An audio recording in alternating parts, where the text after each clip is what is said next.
What's going on, guys? Chad's here, coming at you with another video. Today we're going to be checking out UIM Herblore Secondaries. This video is going to show you how to collect your secondaries for your next big Herblore grind. Before training any Herblore, I highly recommend completing the Desert Hard Diary, as this will allow you to create all of your unfinished potions for a small fee. You can bring your clean noted herbs as well as noted vials to Zamorak in Narda, and she will make your potions for 200 coins each. One of the easiest and most reliable ways to get secondaries is through farming. Some of these can regrow in the same patch, while others also have world spawns. We'll get into those in a sec. For items that regrow, you can passively collect these every time you run by. You'll stack these up in no time. Now moving on to some world spawns, we're going to start out with Snape Grass. For this, you're just going to want a Waterbirth Island teleport inside your house, as well as an Arty Cloak. The Arty Cloak has a teleport very close to a Tool Leprechaun, so you can note your Snape Grass very easily. Once on Waterbirth Island, you'll see many different Snape Grass spawns. Go ahead and pick them up till you've got a full inventory. And after you've got a full inventory, you can go ahead and use your Arty Cloak to teleport to the monastery. Once at the monastery, you'll see the Tool Leprechaun. Go ahead and use your Snape Grass on him, and you can go ahead and repeat this process until you've got enough Snape Grass. If you don't have access to Waterbirth Island, or you don't have the teleport in your house, well, that's fine. You can go to Remington instead. Run northwest of the house portal, west of the crafting guild, to the peninsula. And just a quick warning, there are hobgoblins on this peninsula, so if you're low level, be careful. Once at the peninsula, there should be 3 different Snape Grass spawns. Pick these up until you've got a full inventory. Once you've got a full inventory, you can either teleport or walk back to the house portal, and there is a berry patch right there with a Tool Leprechaun, and you can note those on him and keep repeating until you've got enough Snape Grass. Moving on, our next world spawn is the Jangerberry. For starters, to access the island that Jangerberries are on, you're going to need to get a rope. One of the quickest ways to get a rope is to go to Draenor Village with some coins, and you can talk to Ned. This also doubles as a tip if you ever need a rope for a quest or that stupid elite genie step in the desert. After you've got the rope, you're going to go ahead and make your way over to Castle Wars, whether that's through the Ring of Dueling or the Jewelry Box. Once at Castle Wars, run out of the castle east and head over to the Ogres.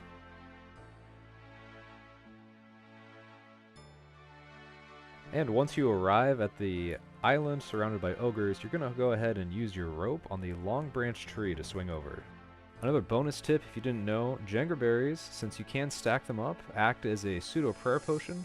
They should restore 1 prayer each time you eat one. Not super useful, but maybe someone could make use of it. And next up, we have the Potato Cactus. I don't really recommend collecting a lot of these, as it's semi-dangerous, and magic potions are mostly useless. But if you need them, I'm going to show you how. Make your way over to the Calphite Queen lair with the fairy ring code BIQ. Hop down the lair, and once inside, you're going to want to run down the long hallway, and you'll find a little chamber with the warriors inside. And before collecting these, it should be noted that these warriors are aggressive, so make sure you've got your prayers, and don't do this while death banked, otherwise you could end up dying and losing everything. Upon arrival at the chamber, go ahead and grab all the potato cactus you need. Don't forget to take your prayer off, and get out of there as soon as you're done. Alright, moving away from the farming items, we've got ashes. For this, we're going to be going to the Grand Exchange and taking advantage of other people lighting fires. I'd recommend hopping to a populated world, as well as turning on Entity Hider. Shouldn't be hard to find someone lighting fire, so go ahead and take all their ashes, or at least enough to fill up half of your inventory. After completion of the Shades of Mort, these can be combined with Taromans to make a Serum 207, which is a decent training method for early Herblore. However, if you've got the level to do Mastering Mixology, then I'd recommend using your Taromans there instead, as blue paste is very difficult to come by later on. But as for the Serum 207, you can just go ahead and drop these because these are completely useless after the quest.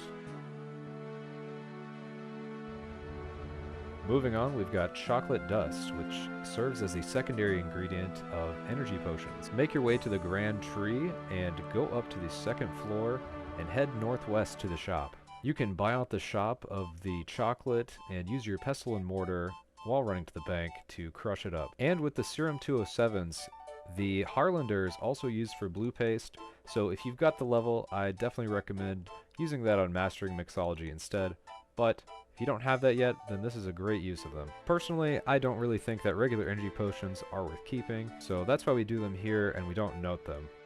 If you've got access to the Recipe for Disaster chest, then go ahead and make your way down to the Lumbridge basement, and we can do the exact same thing without needing to run back and forth. You can just do it straight at the bank chest.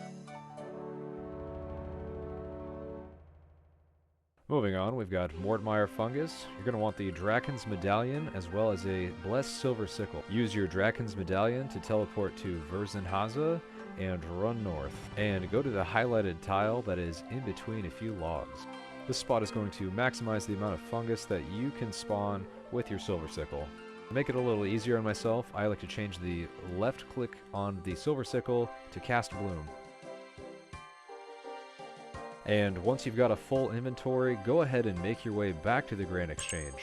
Once at the Grand Exchange, you can drop half of your Mort, Myre, Fungus and use your unfinished potions, fill up the rest of your inventory to make those super energy potions. And after you've made your first batch of super energy potions, you can take these over and get them decanted and noted back into your inventory. This is also a great time if you wanted to make stamina potions and you have the Amylase crystals.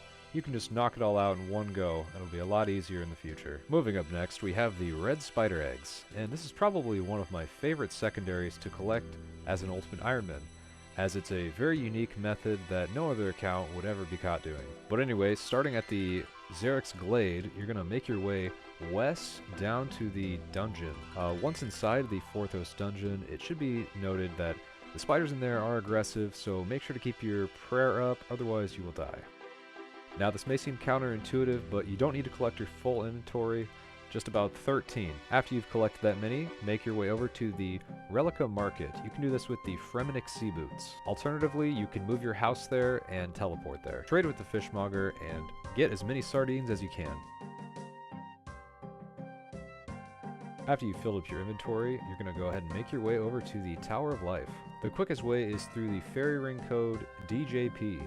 Once you arrive at the Tower of Life, go inside, make your way downstairs, and head to the southeast corner of the basement. Click on the altar to summon the Spidines. After killing these Spidines, you will be granted noted red spider eggs. Continue killing these until you've ran out of sardines and red spider eggs.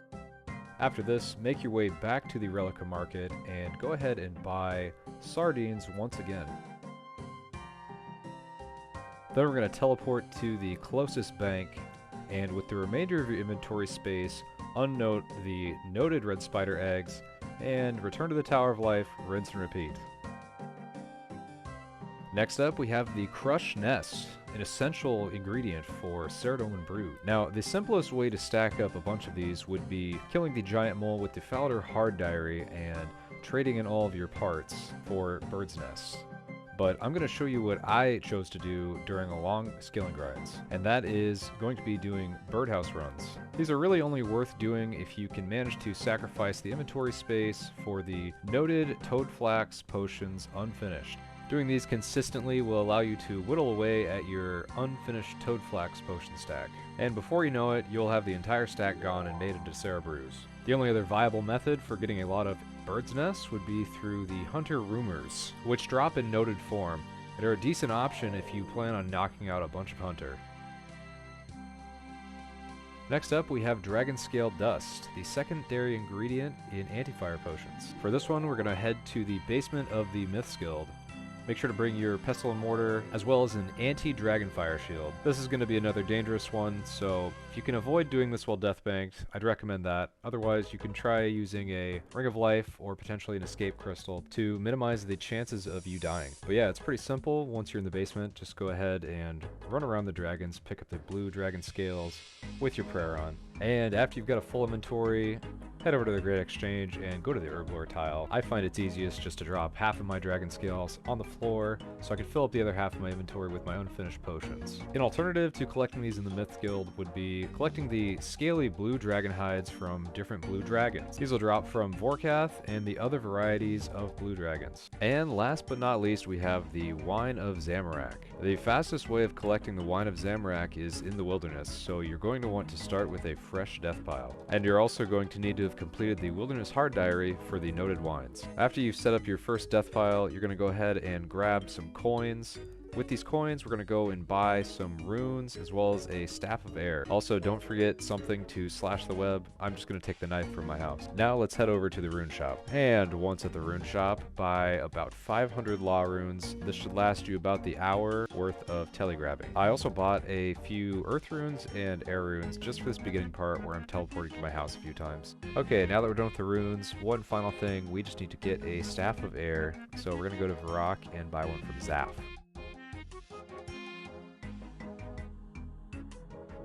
Alright, after we've grabbed the staff, we have everything that we need to go to the wilderness. So I'm going to tele back to my house one final time and use this to get to the Ferox Enclave.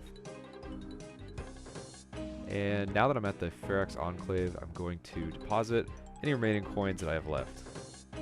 And for the sake of time, I'm going to speed things up and talk to Justine.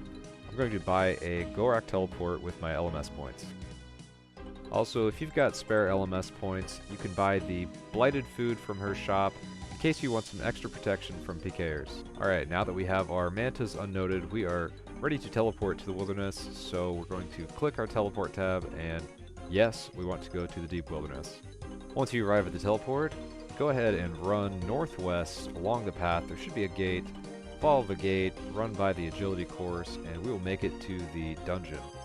So the main benefit of doing this method in the wilderness, although a little more stressful and requires setup, you can get about 500 per hour, whereas if you're doing them outside of the wilderness, you get much less.